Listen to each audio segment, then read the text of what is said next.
Salut à tous et bienvenue pour cette nouvelle édition du Rivaliday, le podcast qui met en avant les rivalités made in foot US les plus intenses, que ce soit en universitaire ou chez les pros. Ça tombe bien, on reparle d'ailleurs de la NFL dans cette émission avec la passe d'armes annuelle de la FC Nord entre les Pittsburgh Steelers et les Baltimore Ravens. Et pour en parler, il me fait le plaisir d'être de nouveau avec moi pour ce podcast. Victor Roulier est en ma compagnie. Salut Victor. Bonjour à tous. Dès qu'on parle d'une équipe NFL qui vient de Pennsylvanie, et là, ça me fait extrêmement plaisir, comme toujours, d'être avec toi. On abordera, ça aussi, je ne l'ai pas dit, par le biais de cette rivalité, notre premier match de play-off dans ce podcast Rivaliday, un match de play-off qui s'est tenu le 18 janvier 2009 entre les deux formations, à l'occasion d'une finale de conférence. Rien que ça. Alors, Victor, forcément, comme toujours, on va commencer à planter le décor sur ce qui constitue un petit peu cette rivalité incontournable entre Pittsburgh et Baltimore. Une des rivalités, je dirais, les plus intrigantes de NFL, tout simplement parce qu'il y a une rivalité de division qui est teintée d'énormément d'animosité, mais aussi d'énormément de respect. Ce n'est pas forcément un paramètre qu'on retrouve dans beaucoup de rivalités à l'échelon professionnel. Oui, je suis assez d'accord. C'est très propre comme rivalité. Par exemple, Steelers-Bengals, c'est beaucoup moins. C'est vrai que c'est très particulier. C'est pour moi la plus grosse rivalité de ce début de siècle. Si on prend 2000-2021, c'est deux équipes qui sont toujours à très haut niveau. Et du coup, forcément, rival de division, c'est assez extraordinaire. En plus, on y reviendra, et des confrontations de playoffs, etc.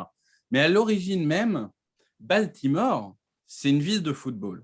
C'est l'histoire de Baltimore avec le football est très particulière, puisque ça commence avec les Baltimore Colts, qui sont double champions NFL dans les années 50, et qui ensuite disputent quand même deux Super Bowls assez légendaires, puisqu'ils perdent le Super Bowl face aux Jets de John Hamas, et ils gagnent le Super Bowl 2 ans plus tard, donc le seul Super Bowl gagné par United, qui est contre les Cowboys, si je ne dis pas de bêtises. C'est ça, ils perdent le 3 et gagnent le 5, en effet. C'est ça. Donc pour le coup, vraiment une grande ville de football qui va perdre les Colts et qui va se retrouver longtemps sans football. Grâce au papa de Jim Irsay, au passage. No, oui, notamment. Passage à Indianapolis, du coup, en 1984. Ça a duré un petit moment. Tu le disais, ça a commencé, je n'ai plus l'année exacte, dans les années 50. Et oui, Ouais, ça début s'arrête 50. ça s'arrête au milieu des années 80, en effet. Ouais. C'est ça. Et en fait, il récupère une équipe dans une affaire assez rocambolesque quand même, qui est les Browns, parce que pour ceux qui ne savent pas, les Baltimore Ravens d'aujourd'hui sont en partie les Browns d'avant. Puisque qu'est-ce qui se passe en 95 ? C'est qu'en 95, le propriétaire qui est Art Model décide de déménager la franchise de Cleveland à Baltimore en pleine nuit, dans des conditions assez terribles, contre la ville de Cleveland. C'est une affaire assez rocambolesque. Et du coup, il arrive à Baltimore, où il crée les Ravens. Alors, il accepte de renoncer à l'histoire des Browns, et quelques années plus tard, les Browns vont renaître dans une autre équipe, dans une autre entité. Ça, c'est l'histoire de Cleveland. Mais du coup, cette équipe de Baltimore, en fait, cette équipe des Ravens, elle est jeune, elle ne part pas de nulle part. Ce n'est pas une franchise d'expansion comme les Buccaneers en 76 ou autres, des équipes qui doivent se créer de zéro. Ils ont un effectif. Ils ont des joueurs qui ont déjà niveau NFL, ils ne récupèrent pas les joueurs dont les autres ne veulent pas. Donc, c'est une franchise qui arrive, entre guillemets, déjà à pleine vitesse. Mais là où c'est tout le paradoxe de Cleveland et la maudite, c'est qu'une fois qu'ils ont quitté Cleveland, ils vont commencer à gagner des matchs. Ils vont commencer à gagner des matchs et ils vont même gagner le titre assez rapidement, puisqu'ils le gagnent en 2000 contre les Giants, porté par une défense incroyable. Et on y reviendra historiquement, la défense, c'est l'ADN des Ravens. C'est une défense de fer, c'est leur identité. C'est ça, oui. Alors, c'est vrai que tu le disais. Alors, pour le coup, en effet, ils vont avoir quand même cette réussite qui arrive assez rapidement.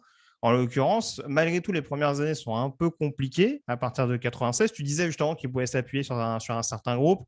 Si on prend l'exemple du quarterback de 96, qui était donc Vinny Testaverde, il était par exemple aux Browns l'année d'avant. Tout Et à fait. voilà, ça va être un des rares, on va dire, qui va réussir à se mettre en avant lors de cette saison 96. On rappelle pour la fameuse histoire que, en effet, les Ravens sont une toute nouvelle équipe, en tout cas en termes d'entité, de naming, etc. Mais qu'en effet, voilà, à Baltimore, il y a toujours cette tradition qui fait que malgré tout, tu te retrouves avec 2 premiers tours de draft lorsque tu sélectionnes en 96. Et il y a ces fameux 2 premiers choix qui ont marqué l'histoire donc, de Baltimore, avec Jonathan Ogden, le tackle de UCLA, d'ailleurs, si je ne dis pas de bêtises. Mhm. Et donc Ray Lewis, linebacker de Miami, qui vont être vraiment les pierres angulaires, que ce soit en attaque ou en défense, des équipes qu'on va voir dans les années à venir. Ray Lewis encore plus, en effet, de par ce que tu disais, ce trait de caractère. Et d'ailleurs, c'est pas un hasard si en 96, Baltimore, lorsque Bill Belichick est renvoyé, parce qu'on rappelle qu'à l'époque, c'était lui le head coach des Browns, qu'il devait initialement prendre la suite à Baltimore et qu'on l'a finalement invité à aller voir ailleurs. Fort heureusement, ça a été sans conséquence pour Baltimore. Mais c'est Ted Marchibroda qui est amené en tant que head coach. Ted Marchibroda, qui, il faut le savoir pour l'anecdote, est l'ancien head coach des Baltimore Colts. En l'occurrence, à l'époque, alors ça a duré dans les années 70, Mhm. enfin, en tout cas, quelques années avant. En tout cas, il avait repris une équipe un petit peu moribonde, je vais y arriver, dans les années 70. Et en fait, les 2 années où il dispute les playoffs, je crois que c'est aux alentours des saisons 75-76, il se casse les dents 2 fois contre les Pittsburgh Steelers, une équipe qu'il connaît bien puisqu'il y a lui-même joué. Je crois que c'est la seule équipe où il a vraiment évolué, Ted Marchibroda. Donc là encore, il y a cette connexion un petit peu entre les deux franchises. Et du coup, ces 2 défaites contre les Steelers, ça va correspondre également au quasiment la dernière campagne de playoff. Il y en aura une dernière après où les Colts perdront contre les Raiders, mais ce sera la dernière campagne de playoff avant que Baltimore, en tout cas avant que les Colts ne quittent Baltimore et ne filent du côté d'Indianapolis. Donc il y avait toute une symbolique avec l'arrivée de Ted Marchibroda. On se rend compte que ça ne va pas tant Non, marcher que ça se ça. passe pas bien. Les 3 saisons marché Broda se passent pas bien. Voilà. Et tu disais, il y a la draft Ogden Lewis. Et la deuxième chose qui va vraiment faire démarrer les Ravens, c'est l'arrivée de Bilic en tant que head coach, C'est ça. qui est vraiment le moment où ils vont passer un cap. C'est ça, parce que du coup, et c'est là aussi où cette rivalité, elle est extrêmement particulière. Alors, je t'avais mis dans le conducteur de l'émission, les Ravens, un jumeau maléfique, mais c'est un peu ça, c'est que on a presque l'impression que cette équipe des Ravens, dès l'arrivée de Brian Billick, enfin, en tout cas, c'est encore plus marqué, elle va s'inspirer des ingrédients qui sont mis en place du côté de Pittsburgh, c'est-à-dire une attaque décente et une défense extrêmement intimidante. C'est ça. C'est ça. Globalement, c'est la recette qui est utilisée est la même et l'ADN des 2 clubs se ressemblent. 2 clubs, d'ailleurs, géographiquement, sont pas loin. Hein. Enfin, Baltimore, Pittsburgh, c'est pas à l'échelle américaine, c'est quand même à côté. Donc oui, c'est clair qu'il y a un ADN qui est partagé entre cette jeune franchise des Ravens, alors jeune vieille, du coup, voilà, on a expliqué tout le paradoxe, et la franchise des Steelers, qui est quand même le grand frère, parce que on va y venir, mais les Steelers, on parle d'une des franchises les plus légendaires de l'histoire de la NFL. Donc, c'est quand même une franchise qui a gagné en tout 6 Super Bowls, notamment 4 dans les années 70. C'est voilà, le style Curtain défense, Terry Bradshaw, Lynn Swann. Enfin, c'est juste une des plus grandes dynasties d'histoire du football. Et dans les années 2000, et on va y venir, hein, c'est après du coup presque 30 ans de vache maigre, encore qu'en NFL, c'est pas non plus honteux de ne pas gagner de titre pendant 30 ans, et bien, ils vont renaître, eux aussi, entre guillemets, et à nouveau empiler les titres. En tout cas, ils vont en gagner un en 2005, puis on va y venir, ils vont être en position d'en gagner à nouveau un autre quelques années après. Oui. Donc, c'est vrai que c'est assez paradoxal. C'est que quand on regarde l'histoire, il y a une des plus grandes franchises de l'histoire, une franchise très jeune. Donc, on pourrait se dire déséquilibre, difficile de créer une rivalité. Mais les rivalités, elles évoluent au fil du temps. C'est-à-dire qu'il y a des rivalités qui étaient incroyables dans les années 70. Aujourd'hui, tout le monde s'en fout. Franchement, il y a aujourd'hui un Cowboys 49ers. OK, ça va être un peu nostalgique et tout, mais en vrai, c'est quoi la rivalité entre les Cowboys et les 49ers aujourd'hui? Rien du tout. Tandis que Ravens-Steelers, c'est vraiment devenu un match référence que tout le monde attend.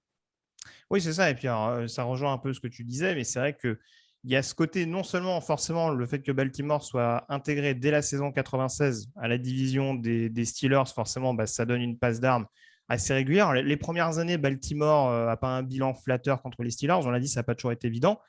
Toujours est-il que dès la première année de Baltimore, dès la première année des Ravens, ils tapent Pittsburgh à domicile. Alors que les Steelers, au milieu des années 90, on est toujours dans l'époque Bill Cowher où ça se bagarre pour être au moins en finale de conférence.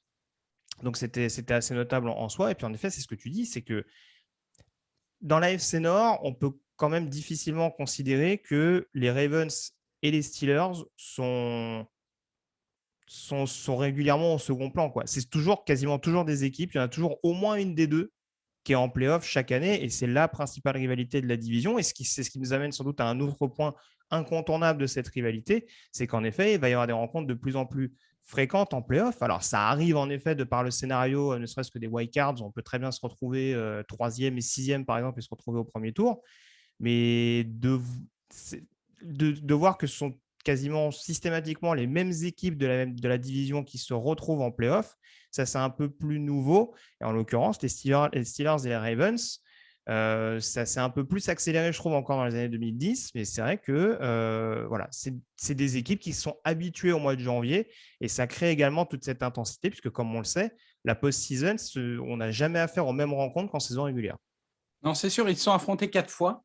Pour 3 victoires des Steelers, et la dernière, c'est une victoire des Ravens. Il y a quasiment que des matchs à Pittsburgh, non, en playoff, je ne vais pas dire de bêtises. Je pense qu'il n'y a que des matchs à Pittsburgh. Mais en tout cas, ce qui est sûr, le premier était inintéressant parce que vraiment, une domination totale de Pittsburgh, ça, il n'y avait pas de problème. Les 3 autres étaient plus intéressants. Bon, c'est 2009, enfin, oui, 2009, donc on va en parler, 2011 et 2015. En janvier à chaque fois, donc la saison d'avant, pour ceux qui veulent les références. Et du coup, oui, à chaque fois, c'est quand même, dans toutes les divisions, une rencontre, quand on se retrouve en play-off entre 2 équipes de division, c'est toujours assez incroyable. Mais là, vraiment, c'est une question de suprématie parce que les Bengals sont allés beaucoup en play-off entre 2000 et 2020, il ne faut pas l'oublier, mais alors, ils ont tout le temps perdu au premier match. Donc, eux, vraiment, c'était automatique. Et les Browns, les années 2000 des Browns en playoff, bonjour, au revoir. Oui, il y a toujours ce fameux complexe d'infériorité qu'on ne retrouve pas paradoxalement chez les Ravens, alors que en termes d'histoire, c'est pas flagrant, quoi. Comme tu l'as dit, il y avait déjà 4 titres à 0 si tu prends la hiérarchie de l'arrivée des Ravens en 96, quoi. C'est ça. Et les Browns vont peut-être inverser la tendance avec ce qui s'est passé la saison dernière, mais c'est vrai que Pittsburgh a toujours commencé les matchs division avec un avantage psychologique. Ça a toujours été le cas. Et les Ravens, portés par des joueurs comme Ed Reed, comme Ray Lewis, comme Terrell Suggs, etc., les mecs, ils arrivaient, ils n'avaient pas peur. Ils disaient, on est là pour vous dévisser la tête. Vous pouvez vous appeler Steelers ou ce que vous voulez, on s'en fout. Et c'est vrai que cette mentalité de guerrier, de battant des Ravens, elle est là depuis les années 2000 et elle ne les a pas quittés. C'est vraiment 2 équipes qui ont une mentalité de gagnant et qui gagnent d'ailleurs beaucoup de matchs. C'est ça qui rend la rivalité assez exceptionnelle, c'est que ces 2 équipes sont toujours à haut niveau. Il y a très peu de matchs entre 2 équipes qui se reconstruisent. Non, c'est 2 équipes qui sont quasiment toujours en haut d'affiche. Donc du coup, forcément, c'est spectaculaire. C'est ça. Et encore une fois, alors, je le disais tout à l'heure, c'est vrai qu'il y a un côté, en effet, l'animosité et le respect, c'est vrai qu'on ressort plus le respect, mais on n'est pas toujours à l'abri. Alors, déjà, pour compléter ce que tu disais tout à l'heure, c'est vrai qu'il y a eu quand même quelques. On parlait de Baltimore qui s'inspirait un peu de Pittsburgh. On sait qu'il y a des joueurs qui ont connu les 2 franchises. Enfin, en tout cas, la mentalité étant à peu près la même en interne. Enfin, en tout cas, l'institution étant assez forte et l'accent étant mis sur la défense. On a eu quelques défenseurs. Tu m'avais cité notamment en off Rod Woodson, par exemple, qui avait été un élément incontournable des Steelers et qui a contribué notamment à apporter cette expérience des grands rendez-vous à Baltimore. Il gagne la bague. Et il gagne la bague, en effet, la bague symbolique du premier titre. Alors que c'est une légende des Steelers. C'est ça, pour moi, c'est l'acte fondateur de la rivalité. Tout à fait. Et l'autre chose que j'allais dire, c'est qu'en effet, il y a quand même des points en termes d'animosité où forcément, ça se retrouve. Mais un point forcément qu'on va mettre en avant, c'est cette fameuse polémique avec Mike Tomlin sur Jacoby Jones, où c'est des choses que tu vois quand même assez rarement, même dans des divisions un peu voilà, où il y a une sale ambiance, enfin, on parlait des rivalités d'NFC Est, je veux dire, en termes de contexte un peu puant, où on se retrouve avec des supporters qui balancent des boules de neige ou des choses comme ça, enfin, où tu as un contexte qui peut être assez lourd, assez tendu. Là, en l'occurrence, il n'y a jamais eu cette animosité, à mon sens, entre les fans, mais on sent qu'il y a toujours cette petite chose où on se dit on est prêt à tout malgré tout pour montrer qu'on est plus fort que l'adversaire, voilà, qu'on est la force dominante de la division. Oui, c'est deux équipes agressives qui, quand elles se rencontrent, jouent à 2000% comme elles jouent tous les matchs. Mais c'est vrai qu'elles sont pas particulièrement, c'est pas particulièrement plus violent quand ils s'affrontent que dans les autres matchs. Enfin, les Ravens de l'époque, ils étaient violents de la semaine 1 à la semaine 16. Hein. Donc, bon, ils faisaient pas de différence. Ils décapitaient tout ce qui se passait sur leur passage. Mais bon, voilà, c'est en termes de niveau de jeu, c'est sensationnel ce qu'on vit depuis 20 ans avec Ravens Steelers. On est d'accord. On va s'intéresser plus particulièrement du coup à cette saison 2008 qui va nous intéresser en faisant un petit état des lieux, notamment des forces en présence cette année-là. Honneur aux Pittsburgh Steelers, parce que c'est eux en l'occurrence qui vont recevoir le match dont on va parler tout à l'heure. Les Steelers, donc tu l'as dit tout à l'heure, Victor, champion 3 ans plus tôt à l'occasion du Super Bowl 40 face aux Seattle Seahawks pour la deuxième saison, je crois, de Ben Roethlisberger à la tête des Steelers. Exactement. On rappelle que l'intégration de Big Ben s'était fait assez vite, parce qu'il y a un meilleur bilan d'AFC lors de sa saison rookie avant la défaite contre les Patriots en playoff. Patriots futurs vainqueurs au passage. Et il y a cette saison 2005, en effet, où ils affrontent les Seahawks. Ça reste quand même assez régulier, malgré le changement de head coach, puisqu'on rappelle qu'au lendemain du Super Bowl 40, il y a le départ de Bill Cowher. Pourtant, les choses ont l'air de pas trop mal tourner depuis l'arrivée de Mike Tomlin du côté de la Pennsylvanie. Oui, les choses se passent bien. Alors, c'est vrai que l'arrivée de Big Ben est l'élément qui solidifie l'équipe, même si ce n'est pas encore le franchise quarterback qu'on a connu plus tard. C'est plus un game manager encore à l'époque. Oui, ouais. C'est un game manager qui fait 17 touchdowns pour 9 interceptions sur la saison. Donc, c'est vraiment c'est le game manager. Il y a même la terrible saison, c'est sa 3e, où il lance, je crois, 23 interceptions pour 18 touchdowns. Donc, vraiment, ce n'est pas encore le grand Big Ben. Et il se plante totalement au Super Bowl, puisque rappelons que c'est la plus mauvaise évaluation de quarterback de l'histoire à gagner un Super Bowl, puisqu'il a 22 d'évaluation. Il fait notamment une interception dégoûtante en end zone, ou au bord de la end zone contre les Seahawks. Donc bon, mais au bout d'un Super Bowl qui était ennuyeux à mourir, les Steelers finissent par gagner enfin le titre après presque 40 ans de disette. Et c'est vrai que ça débloque un peu tout dans cette équipe qui se dit on peut gagner, on sait gagner. Et comme tu dis, départ de l'entraîneur, on peut se dire ça va être difficile de retrouver le mojo et tout. Pas du tout. La transition se fait en douceur. Il gagne. Franchement, comme tu l'as dit, identité, défense de fer, jeu de course efficace. Pour le coup, ils n'ont pas changé de coordinateur défensif. Dick Jeu de Lebeau, passe, et on connaît son rôle voilà, à Pittsburgh. La recette, elle est claire. C'est OK, on va peut-être pas marquer 35 points, mais vous allez en marquer 12. Donc, du coup, ça va passer quand même, vous inquiétez pas. Et c'est vrai que c'est assez impressionnant. C'est mine de rien un effectif assez complet, même en attaque. Il y a du Hines Ward, il y a du Santonio Holmes, si on parle du coup de l'année qui nous intéresse. Donc, c'est quand même... il y a Heath Miller aussi en taille. C'est très fort, mais alors vraiment... C'est la défense. La défense, il y a James Harrison, il y a Farior, il y a Troy Polamalu, dont on va parler. Juste au passage, je fais une parenthèse, mais c'est vrai qu'on parlait de la rivalité. C'est aussi deux équipes qui ont révolutionné le poste de strong safety, à mon sens. Oui. Parce que ce soit Polamalu ou Ed Reed dans les années 2000, c'est deux joueurs qui ont amené vraiment ce côté un peu... Je pense que sans rentrer dans une caricature, il y a peut-être ce côté un peu strong safety qui sait uniquement être efficace sur le déboîtage, si on peut appeler ça comme ça. Là, on a vraiment affaire à des strong safety modernes et qui vont appeler justement une nouvelle génération de safety hyper polyvalents dans ce domaine-là. C'est ça, c'est même plus vraiment... Enfin, on devrait arrêter d'appeler ça des strong safety parce que ça n'est plus vraiment. Comme tu dis, c'est des hommes à tout faire. C'est faut jouer dans le slot, je joue dans le slot. Faut jouer en couverture, je joue en couverture. Faut rentrer dans la boîte, je peux rentrer dans la boîte. Donc, c'est vrai que Polamalu et Reed, ce duo-là, on parle de deux des 5 meilleurs safety d'histoire. Et Oui, encore, facile, certains pourraient peut-être mettre les deux sur le podium.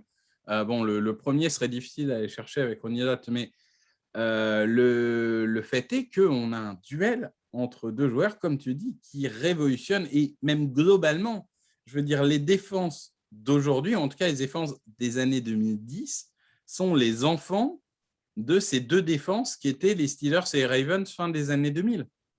C'est globalement, ils ont montré que ça marche. Et du coup, les autres ont fait pareil parce qu'on est dans une copycat league, on a toujours été. Donc, c'est sûr, c'est sûr. Donc, tu parlais de la défense des Steelers. En tout cas, beau plateau. Ouais, tu parlais de Paul Amalou. En effet, il y a ce deuxième rideau Mariora, absolument Harrison, dingue. Ouais, c'est ça. Woodley également, qui était un peu plus en retrait, mais qui, bien en sûr, l'occurrence, bien sûr. était capable d'aller chercher les sacs quand il fallait le faire.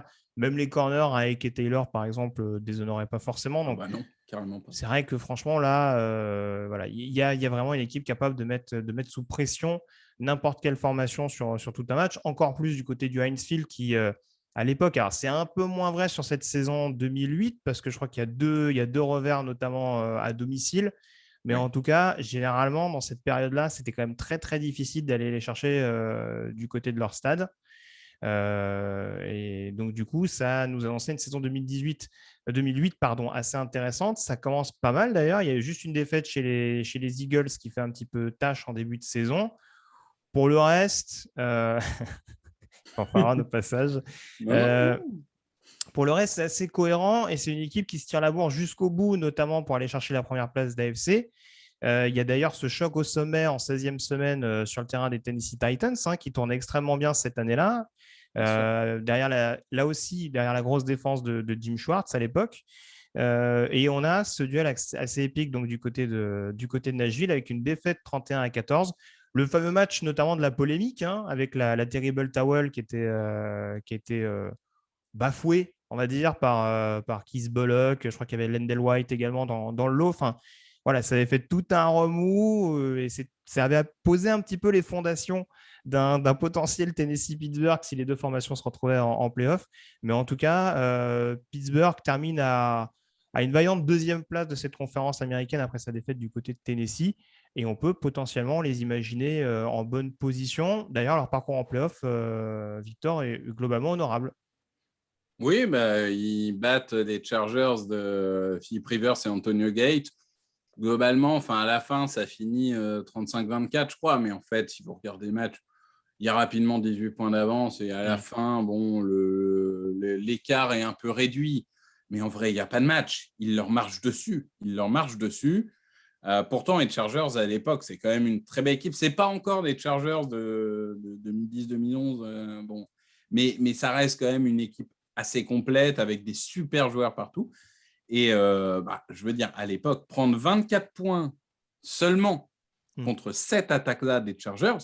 Oui, parce que tu parlais d'Antonio Gates, tu as Vincent Jackson aussi Mais bien sûr, sur l'extérieur. C'est loin d'être déshonorant. Je veux dire, franchement, ça fait largement de boulot. Et l'attaque tourne bien. Tourne bien. Et Ben Roethlisberger, qui, je le disais, était un game manager à l'époque, je trouve que ces playoffs-là, et on va y revenir avec le match des Ravens, et bon, on parlera du Super Bowl aussi, c'est ce moment où il va quand même passer un cap, où à un moment, quand il faut avoir les épaules solides et faire les 2-3 actions qui permettent de mettre en bonne position, etc., là, on commence à voir que finalement, il a les épaules peut-être plus solides qu'on le pensait. Il n'est peut-être pas seulement un game manager. C'est le cas de le dire qu'il a les épaules solides. Oui, bon, après, sans doute tout à l'heure. C'est un Golgoth, mais bon. Ouais, voilà, oui, ses épaules ont été un peu sollicitées et pas que manifestement durant cette campagne. Mais c'est vrai que ce qui est encore plus notable d'ailleurs avec ce tour de division gagné face aux Chargers, c'est que de mémoire, même si ça commence à remonter un petit peu, on était quand même dans un week-end un peu calamiteux pour les équipes qui étaient annoncées favorites. Il y a cette fameuse défaite des Giants tenant du titre à domicile contre Philadelphie. Je précise à ceux qui nous regardent ou qui nous écoutent, il n'y a pas un quota où on parle des Eagles pour les mettre en valeur durant le podcast quand Victor est là. En tout cas, c'est contractuel. Voilà. C'est 3 mentions par podcast. Les Giants, qui avaient le meilleur bilan de conférence nationale, se prennent les pieds dans le tapis face aux voisins. On a Carolina également, qui avait fait une belle saison dans le fameux match où Jake Delhomme lance saucisse sur saucisse, qui se fait éliminer à domicile contre Arizona. Et dans la même division, on va en parler tout à l'heure, on a Bien également sûr. la surprise avec Tennessee.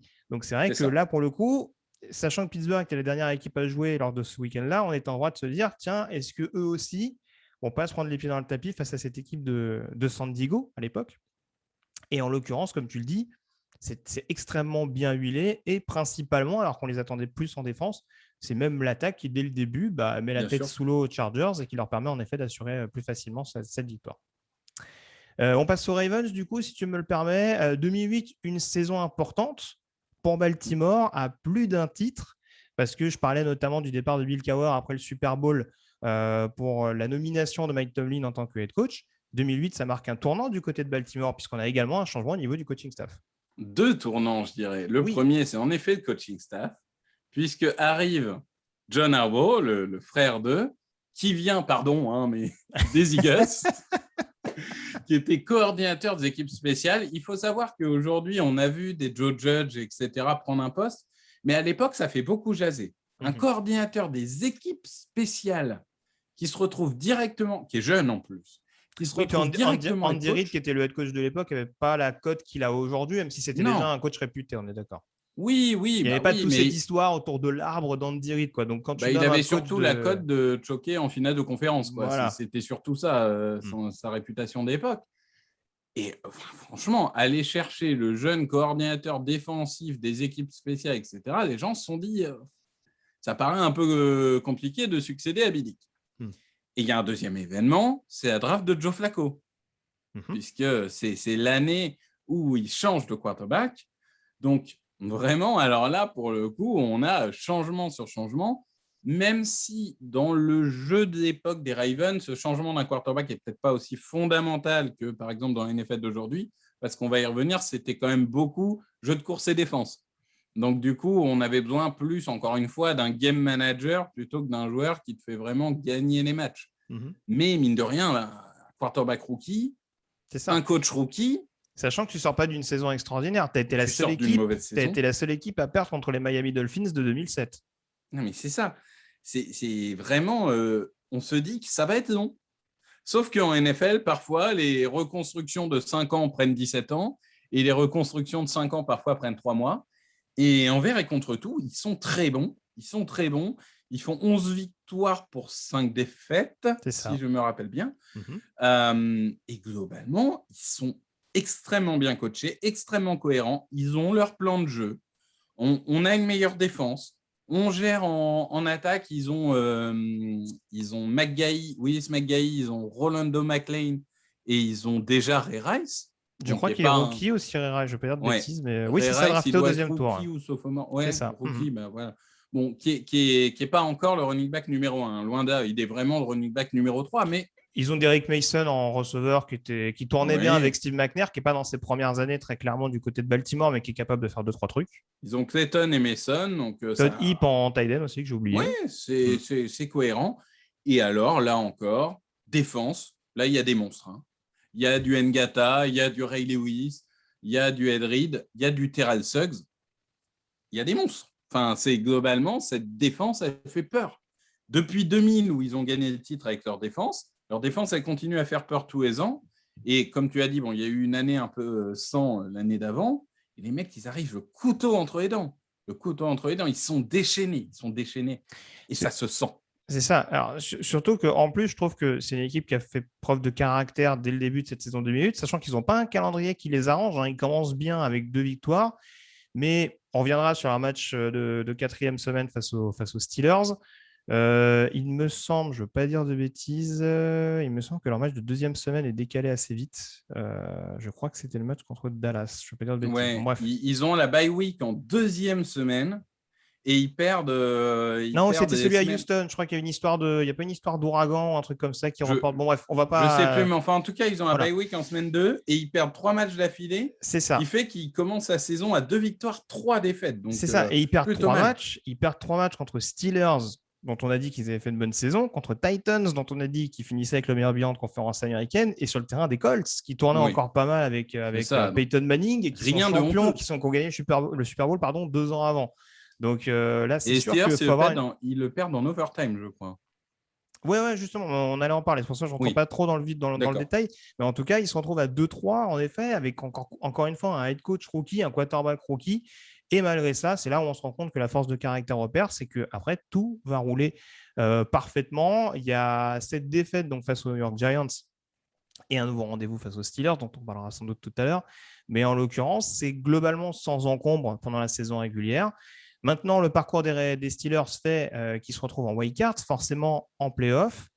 Et là encore, alors, dis-moi un petit peu comment tu juges ce parcours des Ravens, s'il y a un premier match, notamment du côté de Miami. C'est ça. Le premier match, il est censé être, on va dire, un petit peu à l'avantage des Ravens quand même, enfin assez équilibré et tout. Et on a le Chad Pennington game qui nous lance lui aussi, ceci sur ceci sur ceci. Il fait 4 interceptions, je crois. Finalement, les Ravens écrasent les Dolphins. Il n'y a pas de match. C'est rien d'intéressant à retenir de ce match, juste un quarterback qui passe à côté. Et un Joe Flacco un peu en difficulté quand même. C'est-à-dire qu'il gagne 27-9 tranquille, mais on n'est pas impressionné par Joe Flacco. Non, Et puis arrive le deuxième match. Mmh. Et là, le deuxième match, il est intéressant, parce que tu avais commencé à en parler. Ils affrontent les Titans. Et les Titans, ce n'est pas n'importe qui, cette année-là, déjà.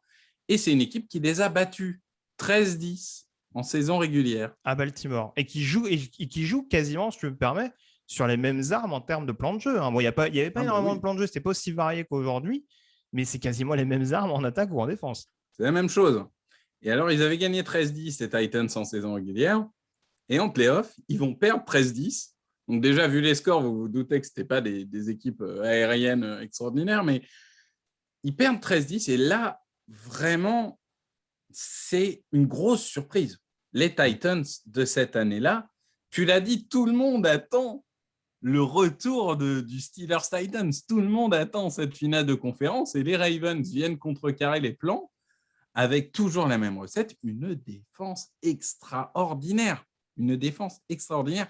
Le jeu de... Tu disais, enfin, je veux dire, les Titans, à l'époque, c'était quand même une équipe structurée aussi sur le jeu de course.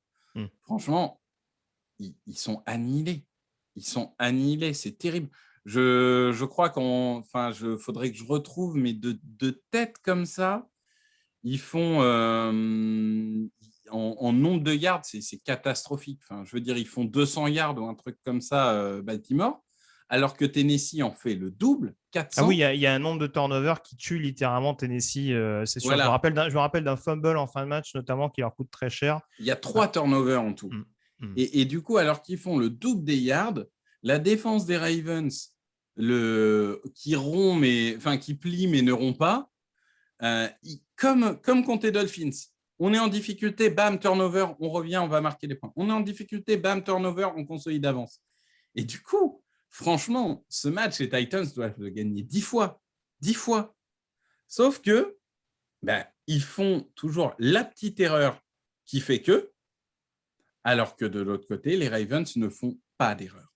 Ils ne sont pas extraordinaires. Ils font 2 fois moins de first down, de first down, 2 fois moins de yards, 2 fois moins de tout. Sauf qu'ils ne font pas d'erreur. Et en général, dans un match de foot américain, quand tu fais 0 turnover et que l'autre équipe en fait 3, oui, tu sais, tu as de grandes chances de gagner le match. Voilà, tu sais dans quel sens ça risque de pencher, on est d'accord. On va revenir justement sur cette finale de conférence, juste préciser donc, que forcément, adversaire de division faisant, ces deux équipes se sont retrouvées 2 fois donc, pendant la saison régulière, avec 2 succès des Steelers. Ça n'a pas été 2 balades pour autant. Le premier succès, tu commences à en parler tout à l'heure, c'est la victoire 23-20 en Monday Night en 4e semaine sur le terrain de Pittsburgh. Après prolongue du coup. Et le deuxième, c'est une victoire 13-9, je crois, sur le terrain des Ravens, avec un touchdown inscrit assez tardivement. Petit teasing, petit teasing de la fin de saison, un long drive qui se termine par une passe de Roethlisberger pour Santonio Holmes pour la victoire. Donc en l'occurrence, du côté des Ravens, là encore, on peut se dire que forcément, il y a un petit impact psychologique, le fait de se dire qu'on a perdu 2 matchs. Mais on a clairement poussé Pittsburgh dans ses derniers retranchements avec, encore une fois, un quarterback qui a été assez inexpérimenté, mais qui, contre une défense de Dick LeBeau, n'a pas non plus été calamiteux. En tout cas... Il n'est pas bon au deuxième, mais il est bon au premier. Ouais. Et comme tu le dis, je veux dire, c'est pas des victoires écrasantes ou quoi. On n'arrive pas à la finale de conférence en se disant les Steelers, c'est dans un fauteuil, bonjour au Super Bowl. Déjà, on ne se dit jamais ça en NFL de base, mais encore moins là. Je veux dire, il y a eu 2 matchs très compliqués. Il s'en faut de 1 ou 2 actions pour que les matchs partent dans l'autre sens. Donc, vraiment, après, on arrive dans un match des très duels de équilibré. division en finale de conf, on n'en a pas eu tant que ça, et c'est pas systématiquement l'équipe favorite qui gagne. Si on remonte un petit peu plus tôt, il me semble que les Titans, par exemple, en 99, vont gagner à Jacksonville, alors que pourtant, ils ne sont pas forcément favoris. Il y avait la même passe d'armes, mais Jacksonville, en ayant été plus fringant, on dira, ne serait-ce qu'offensivement, à l'époque où Tom Coughlin était là-bas, n'a pas forcément gagné ce match et ça a permis à Tennessee d'aller retrouver les Rams derrière au Super Bowl. Donc, en effet, je te rejoins, même si sur le papier, Pittsburgh peut se targuer d'avoir plus d'éléments en sa possession, c'est pas forcément ce qui en ressort. Et puis, on en revient toujours à l'aspect petites histoires, mais c'est vrai qu'il y a eu d'autres symboles assez importants. Outre la prolongation, en effet, on rappelle un petit peu le scénario en plus, parce que du coup, sur le match à Pittsburgh, Baltimore mène assez largement. Ils prennent 2 touchdowns quasiment en 15 secondes de jeu. Dans ce même match, alors qu'il y avait déjà la blessure de Willie Parker au poste de running back, on a Rashad Mendenhall, qui était à peine rookie du côté de Pittsburgh, qui se révèle et qui est sorti sur blessure sur cette partie-là, qui ne rejouera plus de la saison. Donc, ça n'a pas forcément aidé Pittsburgh, mais en l'occurrence, on va essayer de retrouver d'autres possibilités, avec notamment Mevell Demour, etc. Mais en tout cas, il y a toute une histoire autour de ce match où on se dit, bon, bah voilà, on va essayer de régler un petit peu des comptes. D'un côté, on va montrer que les 2 défaites n'étaient pas forcément ultra méritées, si je peux parler ainsi. Et puis de l'autre, on va vouloir montrer un petit peu la suprématie. Et il va y avoir quand même, si on rentre dès à présent dans la rencontre de playoff, la rencontre qui nous intéresse, celle du 18 janvier 2009. Beaucoup de chocs d'entrée, enfin, pas mal de volonté de marquer un petit peu le territoire. Et du coup, ça va, à mon sens, en tout cas, dis-moi ce que tu en penses, mais ça va donner une rencontre un petit peu hachée. Beaucoup de joueurs qui sortent sur blessure. L'un des faits marquants, notamment au début de match, même si ce n'est pas forcément sur un mauvais coup, c'est cette sortie sur blessure d'Hines Ward. Oui, en fait, si on veut, on disait que la rivalité n'est pas tellement violente. Cette année-là, le premier match et cette finale de conférence, là, ça l'est quand même. Ça l'est quand même assez violent.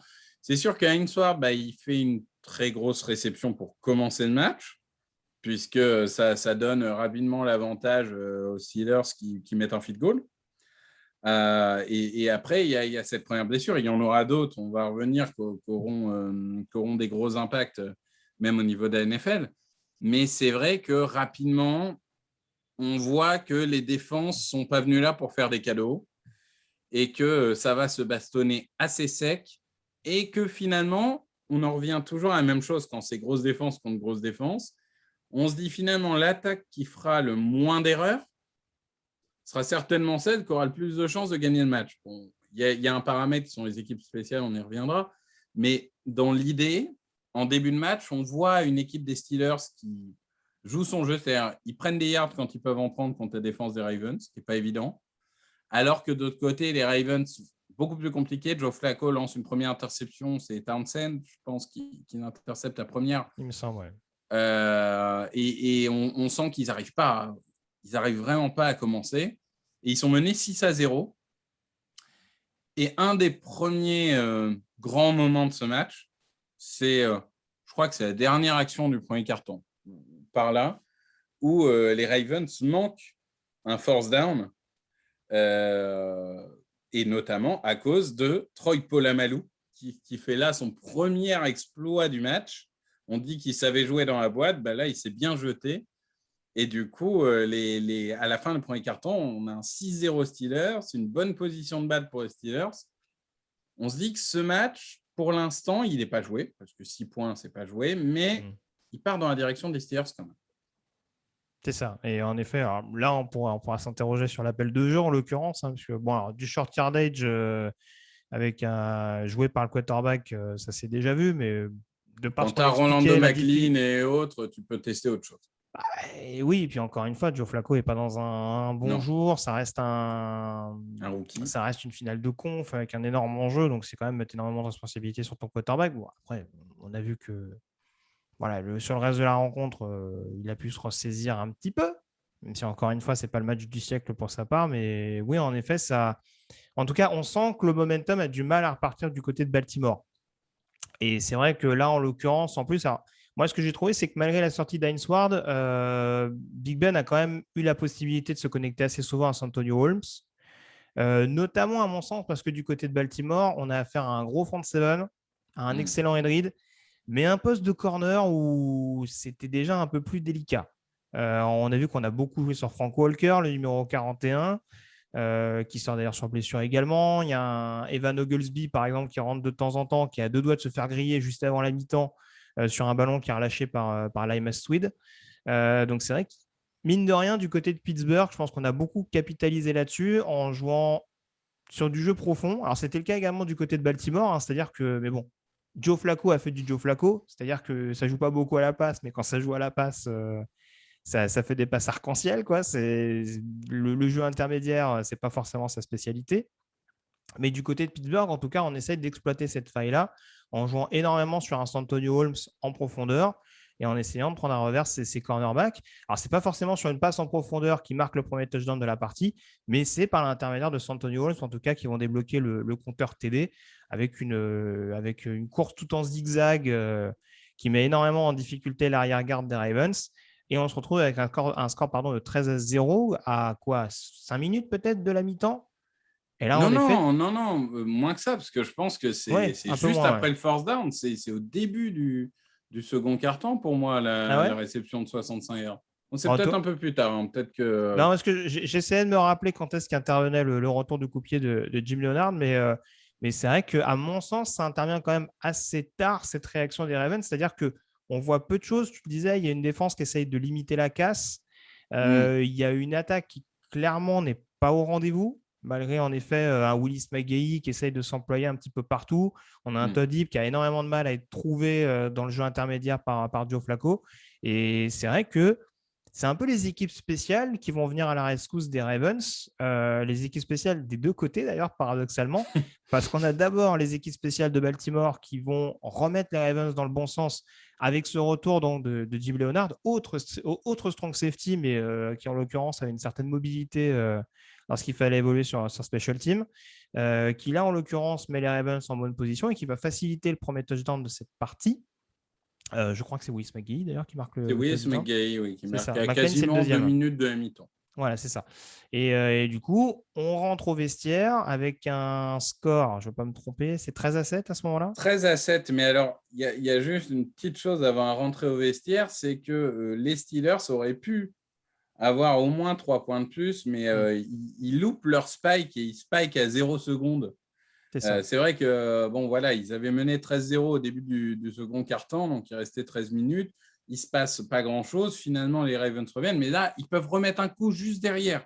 Ne serait-ce que 3 points, 16-7, c'est quand même pas la même chose que 13-7. Et il y a ce spike un peu calamiteux à 0 secondes qu'avait fait parler. Est-ce que, bon, Oui, c'est ça. bref, Oui, mais alors, ça revient à ce que je disais, c'est-à-dire que coup sur coup, il y a le ballon qui est droppé par Lima Swede alors qu'il a faussé ouais, compagnie à son corner et qu'il a la end zone vraiment juste devant lui. Et juste exactement. derrière, en effet, il y a cette première tentative que tu obtiens aux portes de la end zone des Ravens, en tout cas, ce qui te permet d'être en position pour un field goal. Et tu temporises trop pour spiker le ballon et tu rentres au vestiaire avec 6 points d'avance. Et là, du Ah côté bah, de c'est une Baltimore, catastrophe, hein. tu rentres au vestiaire. Tu vois qu'il n'y a que 6 points d'écart, alors que globalement, il y a quand même eu une domination assez conséquente malgré tout de Pittsburgh, ne serait-ce qu'offensivement. Et tu te dis, mais qu'est-ce qui fait qu'on n'aurait pas le droit d'y croire, quoi? Qu'est-ce qui fait que on ne peut pas être dans le coup jusqu'au bout? Très clairement, avec des signes qui sont favorables à Pittsburgh, ça tourne pas trop mal en faveur de Baltimore. Et pour en revenir à ce que je disais, pour terminer là-dessus, je parlais des équipes spéciales qui venaient à la rescousse des Ravens. C'est aussi les Steelers qui vont redonner du momentum à Baltimore parce qu'encore une fois, dans un match qui était extrêmement cadenassé, où tu vas peut-être développer dessus, mais on a des défenses qui ont vraiment pris le pas sur les O-line à ce moment-là. Il y a d'ailleurs Big Ben qui en prend plein la tronche. Enfin, on le voit pendant pas mal de temps Les être deux, ils touché en aux prennent côtes. plein. Oui, alors, Joe Flacco en prend aussi, très clairement, ça on est d'accord. Par contre, Big Ben, on se rend compte sur ce match-là qu'il sort assez souvent, notamment pour inspecter ses côtes. C'était pas dit Oui. officiellement à ce moment-là, ce sera dit plus officiellement après le Super Bowl. Mais en tout cas, voilà, ils en prennent vraiment plein la tête, les deux quarterbacks dans cette partie. Et c'est vrai que c'est un punt pardon, manqué par le botteur des Steelers qui va permettre à Baltimore de récupérer le ballon en bonne position. Et là encore, de récupérer un peu de momentum et de recoller à 2 points d'écart sur un touchdown. Là, je crois que c'est Liam McLean qui va inscrire le touchdown sur le côté, enfin sur une position goal line en tout cas. Et là, on se retrouve dans le 4e quart en se disant, bon, Baltimore, c'est pas fabuleux en attaque, mais il leur faut peut-être pas grand-chose pour réussir à se rapprocher et à être potentiellement en position d'un coup de pied, quoi. Ouais, alors c'est Willis McGahee aussi, hein, celui-là. Ah d'accord, autant Des pour moi, deux, j'étais sûr que c'était c'est McLean. Willis McGahee. Mais D'accord. c'est vrai que le troisième carton est symptomatique de ce match. C'est vraiment défense, défense, défense. Comme tu dis, les deux quarterbacks s'en prennent plein la tronche. Vous regardez, il n'y a officiellement que 7 sacs sur ce match. Mais en vrai, j'ai essayé de compter. J'ai compté dans le troisième carton, il y avait au moins 12 pressions sur les deux quarterbacks réunis. Et comme tu le dis, bon, Big Ben, il a, à mon avis, au moins une ou deux côtes cassées. Mais enfin, ça, c'est autre chose. Et du coup, les Steelers arrivent quand même à mettre 3 points, mais vraiment au bout de l'ennui, il y a 16-7. Et tu dis, il y a ce punt manqué où en fait, il tape le sol avant de taper le ballon. Et du coup, le punt part pas très loin. Et oui, ils reviennent avec leur identité, une ou deux passes, beaucoup de courses. Et 16-14, le momentum, on dit toujours la NFL, le football américain, sport de momentum, le momentum, il est Ravens. Et il n'est pas Ravens parce qu'ils sont allés le chercher, ils sont Ravens parce que les Steelers leur ont donné le momentum. Et on dit tenez le match, on n'a pas réussi à le gagner malgré toutes les opportunités qu'on a. Si vous voulez, on vous le donne, quoi. Là, on arrive vraiment au moment à 16-14, Ball Ravens. Honnêtement, moi, je me rappelle à peu près quand j'étais devant l'écran. Pour moi, les Ravens vont gagner le match, quoi. Alors, Même s'ils sont derrière. en tout cas, quand ils récupèrent le ballon, là encore, je peux me tromper au niveau du chrono parce que ils doivent recoller à environ 9 minutes de la fin du match, mais ils remettent la main à peu près sur le ballon. Il doit rester 5 bonnes minutes au Ouais, il chrono. reste 5 bonnes minutes, je pense. Tu Ouais, te dis, par là. même si Flacco n'est pas extraordinaire, tu te dis qu'il y a moyen, avec un play call un peu plus agressif, d'éventuellement avancer suffisamment et de se mettre en bonne posture. C'était sans compter, sans Troy Polamalu et sans une défense qui a été opportuniste, notamment pour mettre à mal les passes un petit peu plus hésitantes du quarterback de Baltimore. Ah, tu peux dire, le match, il se joue sur une passe qui est absolument affreuse de Joe Flacco. Mais je pense que s'il avait un micro sur lui, peut-être qu'il aurait dit comme Sam Darnold qu'il voyait des fantômes à la fin à force de se prendre des coups. Mais pour le. Oui, du coup, Troy Polamalu, il est là un peu en filou. Enfin, on le sait, la vision de jeu de Troy Polamalu, c'était quelque chose. Donc, dès qu'il voit la passe un peu hasardeuse qui s'en va, lui, il se dit tiens, celle-là, elle est pour moi. Bam, il change de direction, il l'attrape. Et à l'image un peu de Santonion au début du match, il va zigzaguer de gauche à droite, ou de droite à gauche si vous êtes attaque, de gauche à droite si vous êtes à défense. Et il va aller se faufiler là, tel un lièvre entre les différents joueurs. On le voit, il lève le ballon, limite, il essaye de diminuer sa masse corporelle pour se faufiler entre les Il joueurs et rentre un il peu va le marquer ventre. il va marquer le touchdown qui donne un avantage, on peut dire, là, définitif, Oui. 23-14, 4 minutes à jouer ou quelque chose comme ça. Oui, surtout que sur le drive qui suit de Baltimore, il y a de nouveau une interception. Je crois que c'est Tyron Carter qui récupère une balle typée par un Oui, après, défenseur de voilà. Pittsburgh. Donc La voilà, là, troisième, clairement. pour moi, c'est plus en mode, on essaye n'importe quoi, parce que de toute façon, on a perdu le match, il faut un miracle. C'est plus vraiment, oui, c'est le coup sur la tête, c'est interception de Polamalu. Le match est fini à ce moment-là. Et quand on dit les grands joueurs, il y a quand même peu de joueurs qui, à eux seuls, vont retourner un momentum pour gagner le match. Polamalu, il fait un match, mais j'ai dit un force down au premier quart-temps, interception là, Polamalu, il fait un match incroyable. Incroyable. Si vous êtes fan de Troy Polamalu ou si vous êtes fan des Steelers et que vous voulez vous rendre compte de l'impact que Polamalu avait sur votre franchise, regardez ce match. Regardez ce match, ça vous dit tout ce que vous avez à savoir sur Troy Polamalu. C'est incroyable. Oui, c'est sûr que pour ceux qui ne l'ont pas connu, ouais, c'est vrai que c'était quand même c'était un phénomène. C'est vrai qu'on retient la symbolique des longs cheveux, etc. Mais c'était beaucoup plus que ça. Donc, c'était En bien termes plus que ça. en termes de volume de jeu, voilà. Encore une fois, c'est un safety qui savait évoluer absolument partout Et qui dans était cette absolument défense fabuleux à des voir jouer. Steelers, parce que quand j'ai revu le match, c'est vrai que j'avais oublié à quel point Lamar Woodley avait été bon ce soir-là. Il fait 2 sacs et il fait au moins 4 ou 5 pressions. Il est vraiment incroyable sur ce match-là aussi. Et il aide beaucoup Polamalu parce que à chaque fois qu'il arrive, en fait, Flacco lance la balle du côté où Woodley n'est pas et du coup, ça revient toujours du côté de Polamalu. Donc, c'est assez intéressant, mais c'est pour le coup, ouais, cette défense des... Enfin, honnêtement, Flacco, c'est un rookie en finale de conférence. OK, il lance 3 interceptions, mais quand on regarde le match, honnêtement, c'était difficile de faire beaucoup mieux avec autant de pression. Oui, non, c'est sûr. C'était un petit peu... C'était clairement compliqué. C'est vrai qu'en deuxième mi-temps, on voit quand même un visage différent de ce qu'il a pu montrer en première mi-temps, alors que paradoxalement, il y a plus de pression pour moi sur lui dès le retour des vestiaires. Mais oui, non, très franchement, en tout cas, voilà, je n'ai pas dans l'idée que du côté de Baltimore, même si forcément l'attaque se contente que de 14 points, dont encore une fois des momentum qui tombent un peu du ciel, en exagérant un peu, hein, parce que le returner qui met Baltimore en bonne position, c'est pas juste une question de chance. Mais en tout cas, voilà, c'est des paramètres qui ne sont pas uniquement dus à l'attaque. On sort de cette rencontre en se disant on n'est peut-être pas passé si loin que ça face à une des défenses qui était vraiment à l'époque une des plus féroces, si ce n'est la plus féroce de NFL. Si on s'intéresse à présent aux conséquences, mon cher Victor, la plus évidente, celle qui concerne Pittsburgh, parce que du coup, qualification au Super Bowl, avec là encore une rencontre extrêmement animée, voire même plus longtemps d'ailleurs dans cette partie, quoi. Ah bah, je pense que à part le Seahawks Patriots, je pense pas qu'il y ait un Super Bowl qui est dans ce siècle en tout cas qui a été aussi beau que ce Cardinals Steelers. Il y a tout dans ce Cardinals Steelers. Il y a donc du coup les Steelers, franchise historique, Kurt Warner, le retour, enfin le 17e revival de Kurt Warner qui emmène les Cardinals au Super Bowl. Un match, l'interception d'Harrison qui fait tout le terrain, un suspense jusqu'au bout. Le bout des pieds de Santonio Holmes qui va gagner le Super Bowl à je ne sais pas combien de secondes de la fin. Enfin, c'est franchement, là encore, hein, enfin, je m'adresse à ceux qui sont peut-être plus jeunes, mais si vous ne l'avez pas vu, regardez-le ce match. Regardez-le parce que ça, c'est un modèle de ça aussi, c'est un match où, pour continuer ce que je disais tout à l'heure sur la finale de conf, c'est un match qu'on donnait tout cuit aux Steelers. Ah oui. Le paramètre Oui. expérience. Alors, même s'il y a Kurt Warner en face et qu'il y a un Larry Fitzgerald qui marche sur l'eau pendant toute la campagne de playoff, je veux dire, il y a une équipe hyper expérimentée qui a gagné le Super Bowl 3 ans avant face à une équipe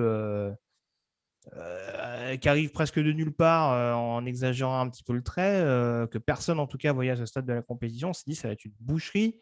Arizona est dominé en première mi-temps, pense revenir en fin de première période. Il y a l'interception, comme tu dis, de James Harrison qui se transforme en pick six et qui permet à Pittsburgh de respirer un peu plus. On a cette fin de match, on a un Larry Fitzgerald qui met au supplice. Oui, c'est ça, ouais. On a un Larry Fitzgerald qui met au supplice la défense de Pittsburgh pour permettre à Arizona de passer devant. Et là, on se dit ce que les Ravens ont potentiellement touché du doigt en finale de conf, Arizona va peut-être réussir à l'obtenir. Ce côté upset de Pittsburgh, peut-être un peu trop tranquille en attaque, peut-être un peu moins, j'allais dire sanglant, mais oui, enfin un peu moins en tout cas l'instinct tueur.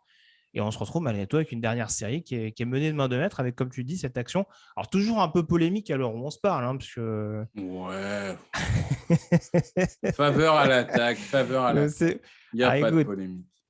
Écoute, pour moi, j'ai jamais compris la polémique. Pour moi, il y a touchdown. Pour moi, il y a touchdown aussi. Mais c'est vrai que les deux pieds, c'est pas aussi flagrant que ça. Si tu prends je suis d'accord. On a vu plus criant. On va le dire, hein, parce que je veux dire, le pauvre Big Ben, j'ai pas été gentil avec lui, mais il n'est pas bon non plus dans ce Super Bowl jusqu'au dernier drive. Il n'est pas bon non plus. Hein. Faut pas, il ne fait pas des bons Super Bowls. Par contre, ce qui fait les grands joueurs, c'est que quand il faut aller gagner le match, il le gagne. Et alors, il a beau pas être très bon, enfin, il n'est pas catastrophique, mais il a beau pas être tranchant pendant 3/4 temps, ce qu'on retiendra, et on a raison de retenir ça, c'est que quand il faut gagner le match dans le dernier drive, il gagne le match dans le dernier drive.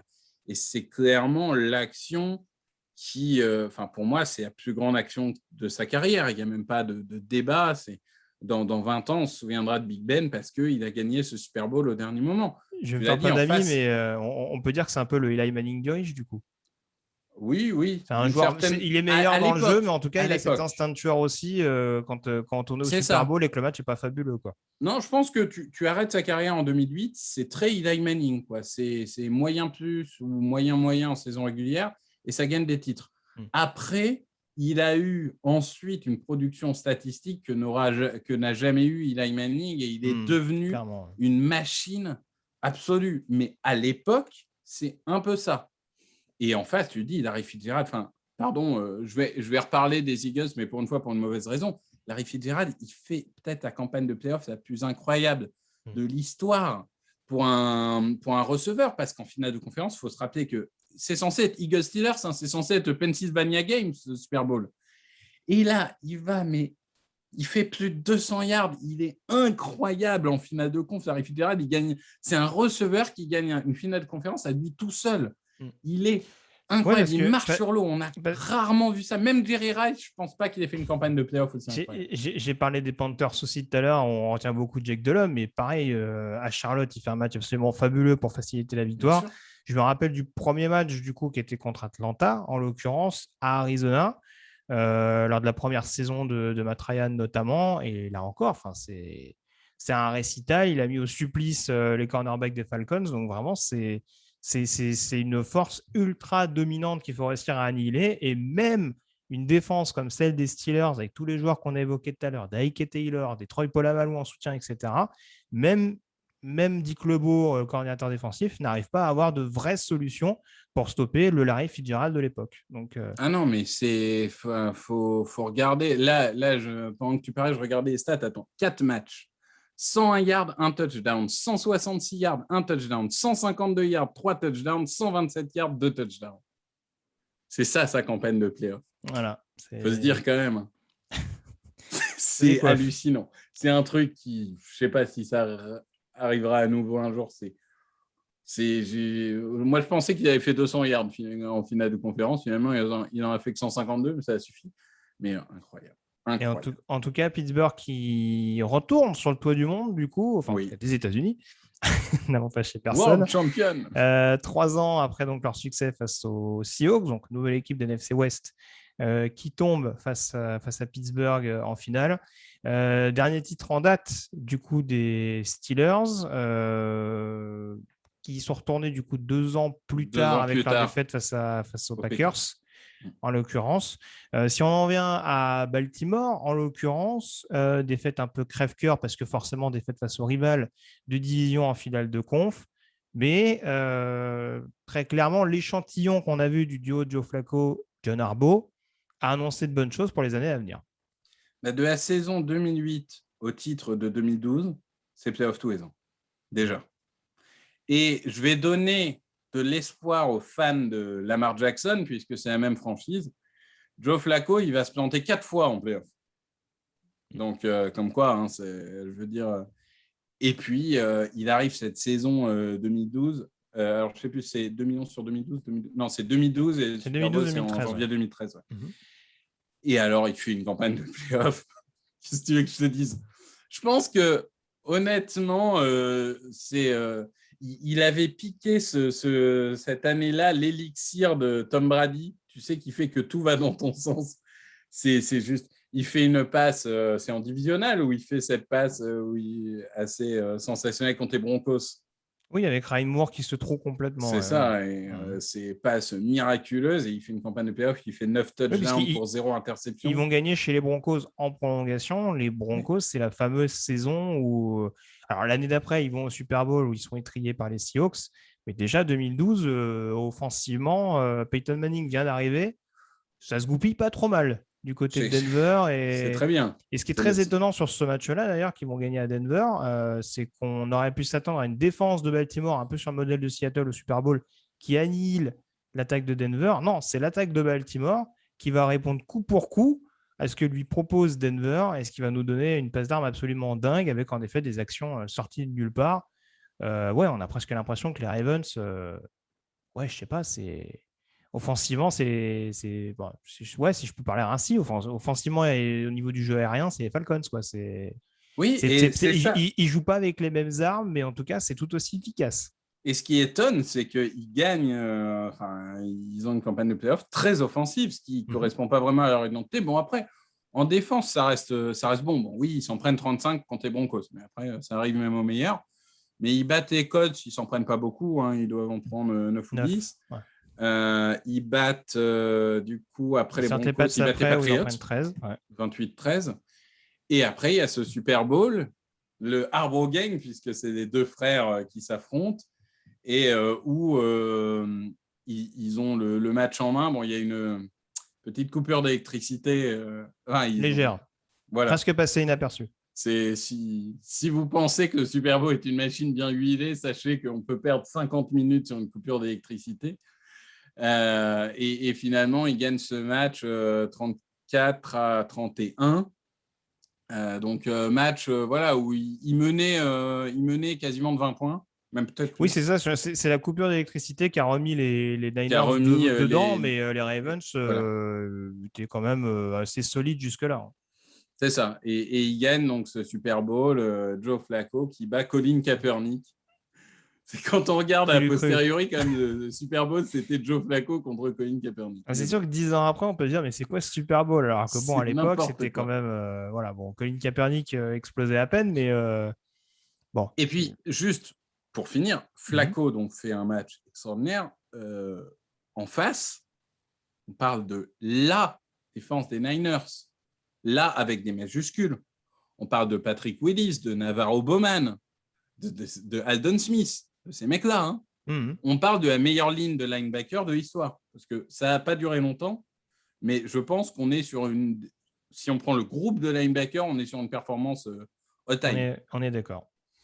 Et quand même, il écrase cette défense, ce qui n'est pas donné à tout le monde. Et vraiment, Flacco, même si la suite de sa carrière a été compliquée, même s'il n'est jamais devenu un quarterback élite, ça a même été une sorte de joke, une sorte de blague pendant des années, est-ce que Flacco est élite ou pas élite, etc. Machin. Mais on ne lui enlèvera jamais qu'il a fait une des plus belles campagnes de playoffs qu'on ait jamais vues et qu'il a une bague. Mais en fait, encore une fois, bon, après, on ne va pas s'éloigner en termes de débat, mais c'est vrai que ce qui est toujours un peu paradoxal, c'est qu'on n'a jamais cessé de mettre l'emphase sur cette campagne de playoff, sur la perspective d'un nouveau contrat qu'il a signé dans la foulée et qui lui a permis d'être à l'abri sur 15 générations. Mais derrière, on n'a jamais revu ça. Donc, en fait, la question qu'on a le droit de se poser, c'est est-ce que vraiment, en effet, toutes les planètes étaient alignées et à ce moment-là, il était vraiment en pleine confiance, etc. Et les Ravens en ont profité x100, si je peux parler ainsi. Ou si vraiment c'est juste un joueur qui n'était pas capable de se motiver régulièrement, qui ne voulait pas se faire mal, sauf quand il y avait un intérêt personnel derrière. Quoi. Non, pour moi, c'est comme Nick Foles contre les Vikings et les Patriots. C'est des quarterbacks qui sont touchés par la grâce une fois. Alors, ça n'arrivera pas, mais sur 3 matchs, les mecs, ils ont été hors de leur corps, c'est l'expression américaine qui est un peu difficile à traduire. Mais in the zone, comme on aime bien dire. Oui, c'est ça, dans la zone. Quoi. Les mecs, ils jouent juste un truc hors du commun. Ça arrive. Ça arrive à tout le monde. Hein. Enfin, les Packers, c'est qui la star quand ils gagnent le titre? Hein, le running back star, hein. C'est Stark, non? Oui, je crois. Il fait où on dit que c'est le meilleur running back de la ligue, etc. Ça dure combien de temps cette histoire? Donc, il y a un moment, il y a des mecs comme ça, sur 2 matchs, ils sont hors du temps. Et Flacco, c'était un bon quarterback. Pendant des années, il était mais qui n'a jamais été capable d'instaurer un rythme régulier. Il a montré sur ce mois-là, en tout cas, c'est mon avis, ouais, quand il était capable de le faire, en tout cas, il pouvait être inarrêtable. Ouais. Ce qui est Non, dommage mais pour Baltimore, c'est qu'il n'a pas été capable de le faire plus souvent. Il y aura peut-être eu plus de bagues à l'arrivée. il emmenait Ravens en playoff. Bon, il avait du monde autour de lui, mais il était top 15, borderline top 10. Et il a eu Parce que là, 2012, c'est vrai qu'on met souvent l'emphase sur les défenses, mais il faut aussi rappeler que Ray Lewis et Ed Reed, par exemple, qui ont longtemps été les stars incontestées de ce groupe-là, ils sont en fin de carrière. Je me demande si. Alors, Ray Lewis, il prend sa retraite juste après. Je me demande si Ed Reed, il part pas à Houston dans la foulée. Je sais plus Edridge, si je c'est pense cette qu'il part année-là. à Houston dans la foulée. Mais en tout cas, Ray Lewis, pardon, hein, grande légende, Sur ce tout respect, match-là, tout il n'est pas ça. dedans. Ouais. Sur cette campagne de playoff-là, Edridge, il fait son âge. Ray Lewis, tu veux dire. Clairement. Oui, Ray Lewis, il fait son Bon, âge. Ed Reed le faisait un peu plus, mais ça se voyait un peu moins. Non, Ray Lewis, vraiment, c'est compliqué cette campagne de playoff. C'est sûr, c'est sûr. C'était l'ultime piqûre de rappel. Vaut mieux que ça se termine comme ça pour lui, en l'occurrence. Oui, c'est Mais ça. oui, Au on pire, sentait que ça devenait, il ça devenait un peu trop. a la bague, quoi. Mais c'est sûr que on retiendra pas dans les highlights de sa carrière cette campagne de playoff. Pour terminer sur les conséquences, alors si tu me permets, c'est sûr qu'il y a un moment assez marquant de cette finale de conférence 2008 qu'on n'a pas forcément abordé, hein, puisque du coup, en effet, pour Pittsburgh, tout a tourné dans le bon sens. Il y a cette fameuse collision entre Ryan Clark et Willis McGahee, collision extrêmement violente, qui voit les deux joueurs rester allongés pendant quelques secondes. Willis McGahee restera allongé beaucoup plus longtemps, parce qu'en l'occurrence, il finira à l'hôpital.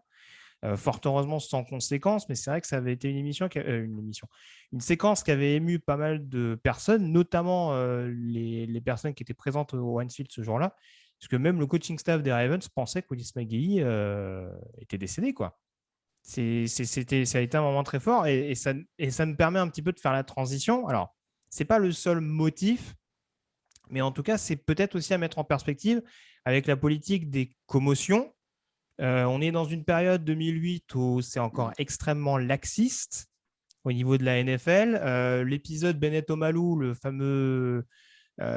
fameux protagoniste qui est mis notamment en avant, enfin le médecin qui a longtemps défendu la thèse des séquelles cérébrales liées au football américain, ce qui est mis en avant dans le film où il est portrayé par Will Smith. Bennett Omalu, ce qu'il met en avant après le décès de Mike Webster, c'est 2002. C'est 2002, donc c'est encore quelques années avant. C'est amplifié forcément par d'autres cas qui vont être révélés au milieu des années 2000. Mais la NFL continue de botter en touche pendant très très longtemps. Et on est quand même en droit de se demander, puisque du coup la NFL va commencer à expliquer en décembre 2009, ouais bon peut-être que le foot c'est pas la cause principale, mais ça doit pas aider. Si je mets en substance, ils expliqueront que le foot est peut-être une des causes principales 7 ans plus tard. Mais en l'occurrence, on est quand même en droit de se demander si cet événement, cette sortie un peu dramatique de Willis McGahee dans un moment qui est censé être festif, puisqu'en l'occurrence, voilà, on est en demi-finale dans un match qui est extrêmement suivi, parce que les playoffs NFL, ça reste extrêmement suivi. Est-ce que c'est pas ça aussi, c'est pas un des phénomènes qui a pu amener la NFL à accélérer le protocole des commotions, en tout cas le fait d'être un peu moins dans une politique d'omerta et de dire bon bah ok, va peut-être falloir prendre ses responsabilités un peu parce que ça commence à se voir. Oui, il y a eu tout un tas d'accumulations entre 2007 et 2009. Il y a eu aussi un rapport sur les problèmes cérébraux des jeunes de 5 à 18 ans qui étaient admis à l'hôpital, où ils avaient dit que 70% jouaient au football et avaient reçu des chocs au football quelques heures avant les admissions aux hôpitaux, etc. Il y a eu... Enfin, vraiment, c'est parti dans tous les sens. En NCAA, chez les très jeunes, en NFL, les taux commençaient à se resserrer. En 2009, dans sa grande gentillesse, Roger Goodell dit bon, alors c'est vrai que peut-être qu'on peut intervenir avant que les mecs soient inconscients. Pourquoi pas? Tiens, c'est une bonne nouvelle. Et puis, bon, commence ce protocole commotion. Malheureusement, trop tard pour beaucoup de joueurs. Hein. On pense à Junior Seau. On pense, tiens, il y a Gale Sayers qui est mort l'année dernière, je crois, qui était un running back incroyable, qui a été atteint rapidement de démence, notamment. Bears, ça a été beaucoup d'anciens joueurs des Bears d'ailleurs, hein, parce qu'il y avait leur ancien safety dont le nom m'échappe également qui était concerné, qui est cité d'ailleurs dans le film Commotion. Donc, beaucoup trop de cas. C'est vrai que voilà, 2009, 2010, 2011 ont été des années charnières. Aujourd'hui, je pense qu'on a beaucoup progressé. On voit que le protocole commotion est tout de suite mis en place. Tu peux être la star de l'équipe, tu sors. Tu peux être la star de l'équipe en plein milieu d'un run de playoff, tu sors. Tu es atteint de commotion, même si le match de la semaine prochaine est indispensable, tu ne joueras pas. Donc, c'est important. Je veux dire, c'est important. La NFL a beaucoup à se faire pardonner. Et je pense qu'aujourd'hui, en effet, ça fait partie des événements qui ont fait évoluer le protocole commotion. Et tu me permettras de dire que l'Euro 2020, qui se joue en 2021, ferait bien de prendre exemple quand tu vois qu'un Benjamin Pavard est resté sur le terrain après être resté quasiment inconscient dans un choc contre l'Allemagne. Donc, je pense que la NFL, je ne vais pas dire que la NFL est en pointe au niveau des commotions. Oui, forcément, vu qu'ils ont le sport le plus violent. Avec le hockey sur glace, il y a quand même peu de sports où il y a autant de contacts violents. Je veux dire, c'est quand même les deux sports majeurs là-dessus. Je parle des big sports américains. Après, je ne parle pas de MMA ou de choses comme ça. Et donc, voilà, je pense qu'aujourd'hui, il y a eu un long chemin qui a été parcouru. On est dans la bonne direction et les choses se passent mieux, en espérant qu'il y ait beaucoup moins d'impact sur les joueurs qu'il y ait pu en avoir dans le passé. Mais oui, ça fait partie des événements qui ont fait prendre conscience des choses aux téléspectateurs. C'est ça. Et puis, alors, il y a la prise de conscience de la NFL. Alors, après, il y a deux points importants. Il y a aussi une prise de conscience des joueurs, je trouve, par rapport à ça. Parce qu'aujourd'hui, si tu reparles de cet événement-là, Willis McGahee, il va te dire qu'il a eu un mal de tête, quoi. Pour lui, j'ai vu quand même des papiers où pour lui, une commotion n'était pas une blessure. Alors après, j'entends. C'est leur éducation d'époque. Voilà. On les a formatés depuis qu'ils ont 4 ans. Hein. C'est aussi là où ça a évolué. C'est-à-dire que le mec passe plusieurs heures à l'hôpital où c'est blackout total, limite, on se demande s'il respire encore. Et le mec t'explique que, bah ouais, mais c'est pas une déchirure des ligaments croisés. On est d'accord, ça met peut-être moins de temps, tu mets peut-être moins de temps à rejouer, mais c'est pas pour ça que les conséquences à long terme sont moins dramatiques, quoi. Donc, mais les mecs sont formatés depuis tout jeune. Tu te prends un coup, tu reviens sur le terrain. Si tu reviens pas sur le terrain, c'est que tu es un faible. C'était ça, hein, les joueurs qui ont été formés dans les années 80-90. C'est ça. Et c'est à mettre en corrélation aussi avec ce qui se passe de l'autre côté, c'est-à-dire qu'aujourd'hui, un joueur comme Ryan Clark, du coup, qui fait le plaquage, alors, pour contextualiser, parce qu'aujourd'hui, on stigmatise beaucoup, on dit la No Fun League, machin, dès qu'il y a le moindre micro-contact maintenant. Mais on paye aussi, si je peux parler ainsi, d'un point de vue spectateur ou supporter, quand on est concerné par ces règles-là, au-delà de la simple sécurité des joueurs, qui est élémentaire à mon sens, on paye aussi trop d'années où des défenseurs n'ont pas appris à plaquer correctement. Je veux dire, un joueur comme Ryan Clark, avec tout le talent qui était le sien, le nombre de plaquages qui était fait avec le casque, et aujourd'hui, on lui repose la question, pour lui, c'est quelque chose de normal. Mais même dans le traitement médiatique, hein, même dans le traitement de la NFL, les hard hitters, les highlights, oui, bien sûr. Non, mais les hard hitters à l'époque étaient glorifiés. Bien sûr. Dans les années 90-2000, être un hard hitter, c'était glorifié. Et je veux dire, moi-même, hein, j'en ai bouffé des vidéos de Brian Dawkins qui mettait des tampons à tous les mecs qui passaient. Et à l'époque, je trouvais ça génial parce que j'étais jeune, je n'étais pas éduqué, je n'avais pas conscience de toutes les conséquences et tout. Mais aujourd'hui, on a conscience des conséquences, on a conscience des choses. Et aujourd'hui, des hard hitters, on n'en veut plus. Des glorifications de la violence, on n'en veut plus. Alors, en tout cas, des hard hitters avec l'épaule, quoi. Voilà. Et non, mais le problème. Oui, non, d'accord, ce que tu veux dire. Pas des mecs le casque qui pensent, contre casque, non, quoi. Enfin, je veux dire, le casque en avant, non. On veut plus des Ryan Clark, des Brandon Berry-Weaver ou ce genre de joueurs, des DJ Swearinger, ce genre de profil, oui. C'est des gens, je veux dire, il y a un moment, ok, à l'époque, si tu veux, mais maintenant, non. Le casque contre casque, c'est non. Je pense que tout le monde a intégré. Alors, parfois, malheureusement, je veux dire, si vous avez joué, vous savez que parfois, même sans faire exprès de casque contre casque, ça peut arriver. Hein. C'est même en essayant d'éviter, ça peut toujours arriver. Mais ça doit être un minimum. Ça doit vraiment être le coup de pas de chance. Mais pas une action volontaire. C'est un peu comme encore une fois, on a déjà fait assez long, mais sans extrapoler, c'est un peu comme en rugby, quoi. Après, tu arrives à assimiler s'il y a un geste qui est maîtrisé et s'il y en a un autre qui ne l'est pas, quoi. C'est sûr qu'en effet, si comme tu dis, il peut y avoir contact, sans que ce soit… bon, après, on jouera toujours sur la règle, hein, ce sera ou mouchoir ou carrément expulsion, je pense, en fonction des situations. C'est ça. Mais en tout cas, il y aura moyen S'il est de jugé juger un peu plus involontaire, ça correctement. sera mouchoir. S'il est jugé volontaire, ça sera expulsion. Ce qui était clairement pas le cas encore dans les années 2000 et dans cette confrontation entre les Steelers et les Ravens, où à l'issue d'un match qui a quand même été assez intense et vivant de bout en bout, hein, encore plus sur les défenses, voilà, on s'est retrouvé sur une note un petit peu corsée, on dira, en fin de match avec cet événement et cette sortie un petit peu triste de Wes McGee, qui en plus avait été quand même un des rares Ravens offensivement productifs, quoi, qui était un petit peu partout et qui se fait shooter en plus sur une réception où il était sorti assez allègrement du backfield pour proposer une aide. Voilà en tout cas ce qu'on pouvait dire. Je pense qu'on a été assez exhaustif sur cette rivalité entre les Steelers et les Ravens. Il y a beaucoup à dire. En si peu d'années, ils ont créé une rivalité telle que… Exactement. Je te remercie encore, Victor, comme toujours, d'avoir été en ma compagnie et d'avoir Merci détaillé à toi avec pour moi l'invitation. ce duel d'AFC Nord entre les Steelers et les Ravens.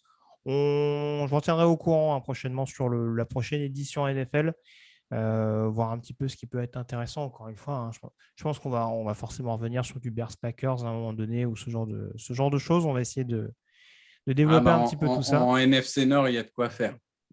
Si tu veux faire la NFC Nord, il y a deux, trois choses sympas. Il paraît. Et puis, n'oubliez pas que le rivalité, ça concerne aussi le college football.